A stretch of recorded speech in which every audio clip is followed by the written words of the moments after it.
Qu'est-ce qu'une âme? Bonjour, j'espère que vous allez tous très bien et merci de m'accompagner une fois de plus. Je suis Maryse Varou. Le mot âme a une forte connotation religieuse, en particulier du christianisme et du catholicisme, qui peut modifier de manière erronée les significations ou la façon dont les messages provenant de mon groupe du Toleka sont interprétés. J'utilise le mot âme pour mes vidéos parce que c'est celui qui permet le plus facilement de se faire comprendre et de communiquer avec la majorité des gens. Mais je l'utilise sans aucune connotation religieuse ni aucune charge de sens supplémentaire. Pour éviter ce problème d'interprétation à propos de ce qu'est une âme, mes prédécesseurs, en particulier Sophia, Yazi, utilisent également les mots Adma ou Katra, mais ils ont tous essentiellement le même sens que moi je donne au mot âme. J'ai utilisé ce mot dans mes vidéos précédentes et je continuerai à l'utiliser dans mes prochaines vidéos. Donc je pense qu'il est nécessaire pour moi de définir clairement ce que c'est et cette définition sera également étendue aux mots Adma ou Katra, sauf si on nous indique ou définit le contraire dans le futur.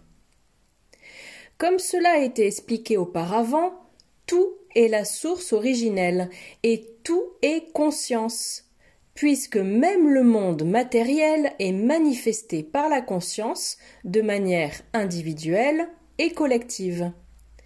Et c'est là qu'intervient le concept d'âme, parce que ce point singulier de conscience qui est capable de manifester autant est ce que nous essayons de définir aujourd'hui.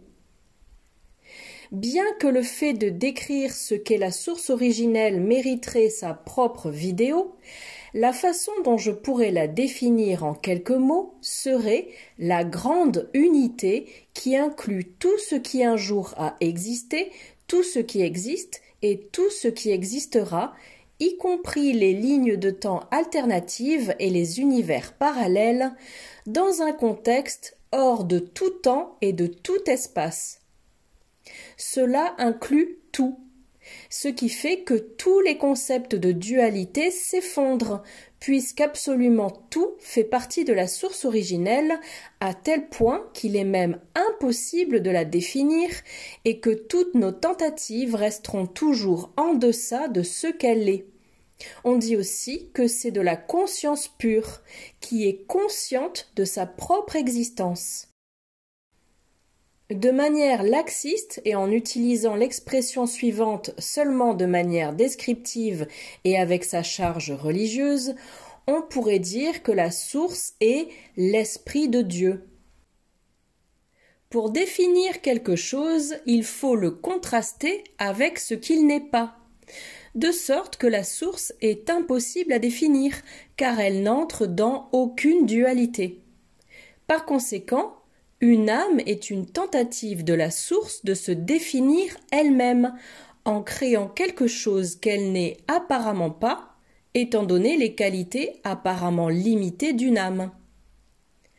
Comme ont pu le définir beaucoup de personnes pour tenter de la décrire, une âme est un fragment holographique de la source. Holographique dans le sens où c'est un petit morceau de quelque chose, mais qui conserve toutes les caractéristiques de l'original et tout ce qui le définit. Pour illustrer ce concept, je vais utiliser l'exemple suivant. Imagine que nous avons un vase en porcelaine qui est le grand tout et qui est parfait. Puis, nous laissons tomber ce vase et il se brise en une centaine de morceaux, grands et petits. Chacun de ces morceaux est juste une pièce ou un fragment du vase originel, mais chacun a une forme différente qui ne correspond pas au vase d'origine. Ils sont tous différents. Bien que dans le cas des fragments les plus grands, il est encore possible de déterminer qu'ils proviennent d'un vase qui était entier. Maintenant, imagine un vase qui se brise de manière holographique. Encore une fois, nous avons le vase entier, il est un et il est parfait. De nouveau, nous laissons tomber le vase et il se brise en centaines de morceaux, grands et petits. Mais cette fois, chacun de ces centaines de fragments est une copie exacte du vase originel, complet et avec tous ses attributs. Nous avons donc maintenant des centaines de petits vases parfaits, grands et petits. Et de la même façon que chacun d'entre eux est un fragment holographique du plus grand vase d'origine, une âme est un fragment holographique de la source originelle. Il a été dit qu'une âme est un fragment holographique de la source plus petit. Cependant, la conscience est en dehors de tous les concepts d'espace, de temps et de toutes les dimensions. Donc, si une âme est un fragment parfait de la conscience, elle doit conserver tous ses attributs. Par conséquent, une âme est également en dehors de tout concept d'espace et de temps. Donc, j'argumente fermement qu'une âme n'est pas un fragment plus petit de la source. Les mots « plus petit » n'ont rien à voir ici. Une âme est la source elle-même, avec toutes ses caractéristiques et tout ce qui la définit. Il ne peut y avoir qu'une seule source, l'absolu. Et pourtant, nous percevons qu'il y a beaucoup d'âmes autour de nous. Alors, que sont-elles ? Le temps est un sous-produit de l'acte d'être sentient, doué de sensibilité, d'être conscient et de penser, comme je l'ai expliqué dans ma dernière vidéo. Le concept lui-même de temps et ce qu'est le temps peuvent être manipulés par la conscience elle-même. Toutes les autres personnes et tout le reste ayant une âme sont la source elle-même et non un fragment d'elle. Chacun de nous qui pense et qui est conscient est la source elle-même. De ce fait, tous les autres qui ne sont pas le sujet conscient qui est en train d'observer sont aussi la source elle-même. Toute autre personne que nous percevons comme étant en dehors de nous, comme quelqu'un d'autre, est encore nous à un autre moment dans le temps, depuis le point de vue de la source, qui est en train de générer le concept de temps découlant lui-même de ses propres idées et pensées. Nous sommes tous un. Et même si tous les corps qui existent, qui cheminent et que nous pouvons voir ne sont pas forcément des personnes avec une âme, la question est: que signifie chacun de ces autres pour toi qui est en train d'observer et par conséquent qui est une âme ? Je définis une âme comme un groupe d'idées et d'attachements dans l'esprit de la source.